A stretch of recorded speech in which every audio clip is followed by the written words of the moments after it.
പല സിനിമകളിലായി ഒന്നിച്ചപ്പോഴെല്ലാം complete satisfaction തന്ന രണ്ടുപേർ. മോഡേൺ മോളിവുഡിലെ ആദ്യ സൂപ്പർ ഹീറോയെ തന്ന ആക്ടർ ഡയറക്ടർ കോംബോ.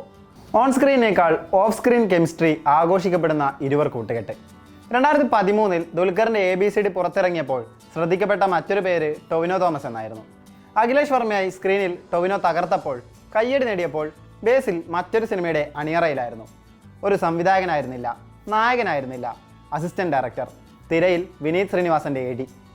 2015 കുഞ്ഞിരാമായണത്തിലൂടെ ബേസിൽ സംവിധായകനായി.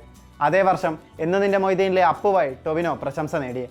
രണ്ട് ധ്രുവങ്ങളിലായിരുന്ന രണ്ടുപേർ ആദ്യമായി ഒരുമിച്ച് അഭിനയിച്ചത് മായാനദിയിലാണ്. ടൊവി നായകനായ ചിത്രത്തിൽ വളരെ കുറച്ചു നേരം മാത്രം ഒരു ചെറിയ റോളിലായിരുന്നു ബേസിലെത്തിയത്. പക്ഷേ ഇരുവരും തമ്മിൽ കോമ്പിനേഷൻ സീനുകളൊന്നും ഉണ്ടായിരുന്നുമില്ല. അതേ വർഷം ബേസിലിൻ്റെ ഡയറക്ഷനിൽ നായകനായി ടൊവി എത്തി ഗോദ. ഒരു സോളോ ലീഡ് ഹീറോ എന്ന ലേബലിലേക്ക് ടൊവിനോയുടെ ട്രാൻസ്ഫോർമേഷൻ കണ്ട സിനിമയായി ഗോദ. മലയാളത്തിൽ അത്ര പരീക്ഷിക്കപ്പെടാത്ത യോണറായിരുന്നു സ്പോർട്സ് ഡ്രാമകൾ. നാട്ടിന് പുറത്തെ ഗുസ്തിക്കഥ ബേസിൽ തൻ്റെ തനത് ശൈലിയിൽ ഒരുക്കിയപ്പോൾ വേറിട്ടൊരു അനുഭവം നൽകിയ സിനിമ ഗംഭീര ഹിറ്റായി മാറി.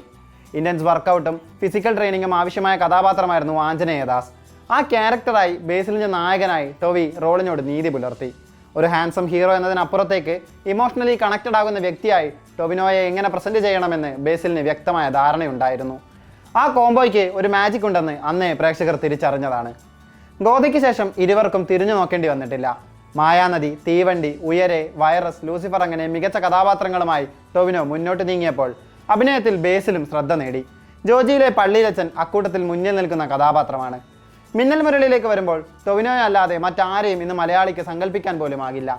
വലിയ സ്കെയിലും ബജറ്റും VFXും എല്ലാം വേണ്ട സൂപ്പർ ഹീറോ സിനിമയെ ബേസിൽ ഗ്രാമാന്തരങ്ങളിൽ സെറ്റ് ചെയ്തു.